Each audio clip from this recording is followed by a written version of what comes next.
Bonjour, nous sommes le mardi 19 juillet 2016. Voici les titres que nous allons développer dans ce JT.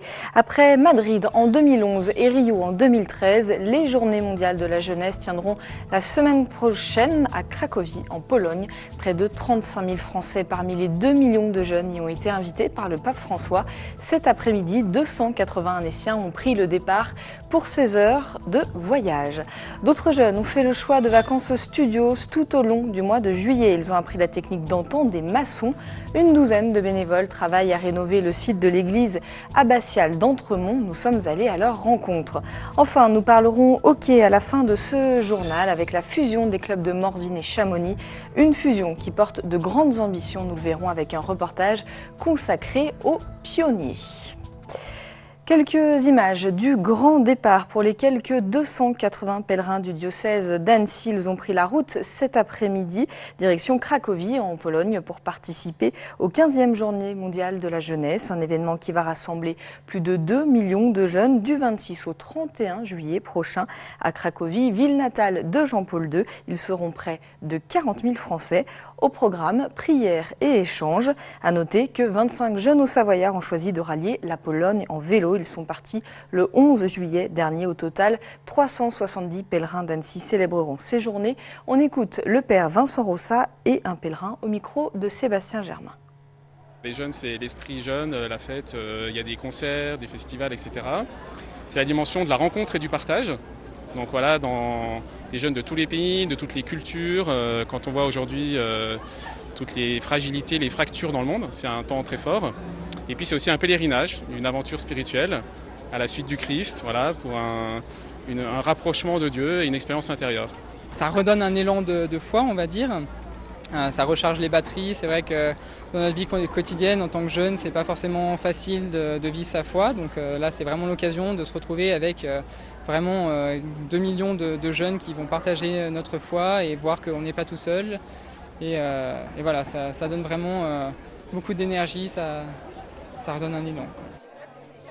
Et pourquoi pas passer des vacances intelligentes? C'est le pari d'une petite vingtaine de bénévoles à Entremont.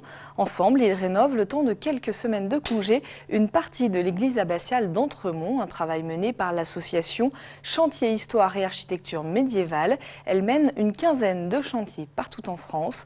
Nous étions à Entremont ce matin, reportage. Au cœur des Aravis, c'est un petit coin de verdure où il est agréable de passer quelques jours de vacances paisibles. Paisible, pas vraiment. Peut-être dans l'autre sens. Ces 16 bénévoles travaillent du matin au soir sur ce chantier depuis le 4 juillet. On a du mortier ici, donc c'est de la chaux mélangée à des graviers avec de l'eau. Et moi j'y arrive pas, normalement on doit le faire avec la truelle, mais du coup moi je fais des boules dans ma main que je jette dans les trous. Et après je viens aplatir ici. En gros le mortier il permet de faire respirer le mur. Et on espère que ça va un peu améliorer l'humidité dans la chapelle. Je suis étudiante en école d'architecture et en première année on doit faire un stage ouvrier.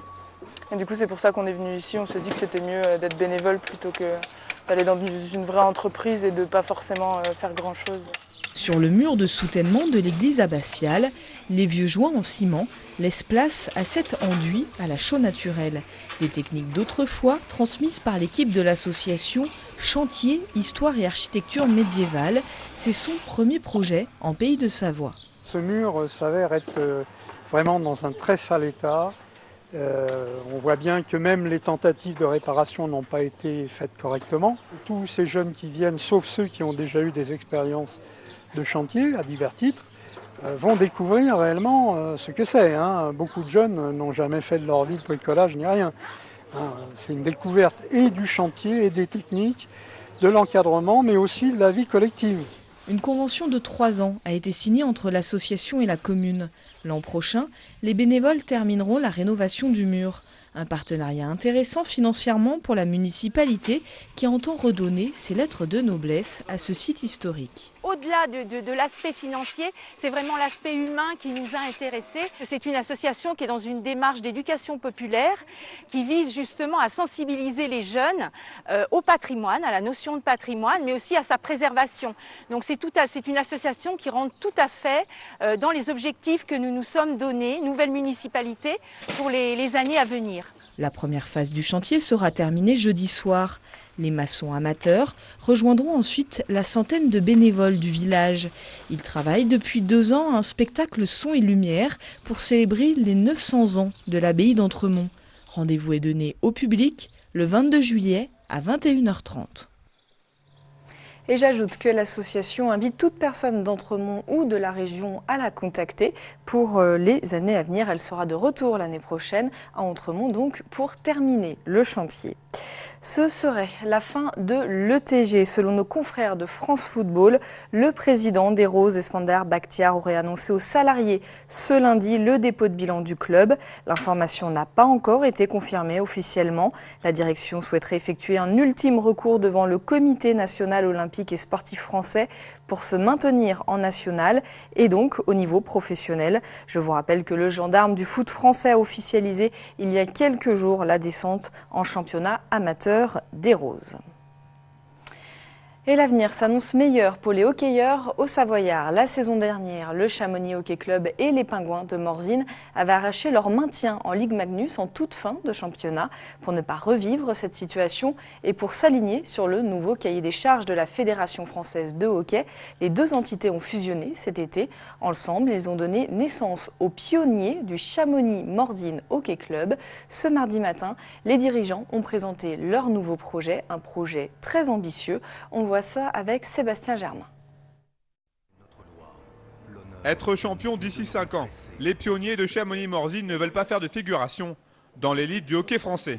Forcés d'unir leur destin pour mieux répondre aux nouvelles exigences professionnelles de la Fédération française, Chamonnières et Morzinois ont mis de côté leurs différences pour un projet commun. Le plus difficile, c'était de créer une dynamique entre des acteurs de 2 vallées différentes, des acteurs qui ont chacun des fortes personnalités.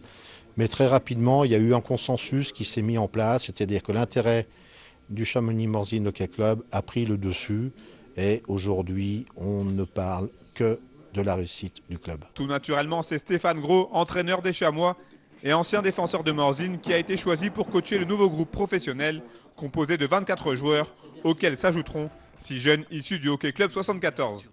Une nouvelle ambition, je pense que c'était la clé de l'orientation que je voulais donner à ma carrière. C'était avoir un petit peu plus d'ambition, un peu plus de pression aussi. Je pense que j'étais rentré un petit peu dans un petit confort sur Chamonix après 7 ans. Je vais être en danger parce que je vais avoir besoin de réussir au niveau des résultats de l'équipe. Doté d'un budget d'environ 1,4 million d'euros, le CMHC disputera la nouvelle formule de la Ligue Magnus. 44 matchs de saison régulière, dont 22 à domicile, joués en alternance à Chamonix et à la Skoda Arena de Morzine. Ça va être tendu, mais je l'ai dit, il faut que ça marche. Il faut que sportivement ça marche, sinon ce projet n'aura pas lieu d'être. Il va falloir s'adapter à ça, on n'a plus l'habitude. Et on n'a pas l'habitude de cet enchaînement de matchs. Il va falloir s'organiser par rapport à ça. Mais ça va être très très excitant. Cette fusion indispensable n'a pourtant pas fait que des heureux chez les supporters des 2 camps. L'opération séduction sera donc un des principaux objectifs de la nouvelle équipe. On n'a pas le choix. Il va falloir qu'on gagne dès le départ pour que tout le monde oublie les Pingouins, oublie les Chamois et ne pense que pionnier et adhère complètement et s'identifie à ce club-là. Et ça va être ça, nous, notre plus gros challenge, les sportifs. Désormais unique club au Savoyard présent dans l'élite du sport français, les pionniers débuteront leur nouvelle aventure le 13 septembre prochain sur la glace d'Épinal. Sallanches se prépare à accueillir la 18e étape du Tour de France. Après avoir été candidate plusieurs fois, 180 coureurs cyclistes passeront enfin dans la ville. Entre techniciens et bénévoles, ce sont plus de 70 personnes qui sont mobilisées. Pour devenir ville départ, Sallanches a dû verser 65 000 € à l'organisation. Mais selon le maire, 45 000 € de subventions diverses vont être récupérées. La municipalité espère bien des retombées économiques conséquentes. On écoute Georges Morand au micro d'Olivia Boisson. Du moment qu'on nous a dit qu'on était pris comme candidate sur Tour de France, tout le monde s'est mis au travail. Et je pense que c'est un travail énorme des services techniques, c'est un travail énorme des élus, de tous ceux qui bossent à la mairie. Et je pense qu'aujourd'hui, on va être au jour -2 et on va être super. Je pense qu'on est sous la pression de tous les touristes qui arrivent, mais tant mieux, on le voulait. Je pense que c'est aussi vendre le pays du Mont Blanc, vendre les belles images de la ville de Sallanches. Il faut qu'on se dise aussi que c'est une affaire commerciale. Il faut que industriel, touristique, artisanal, tout le monde pense que demain, ce sera un plus pour la région. Parce que cette médiatisation, personne ne peut nous l'offrir.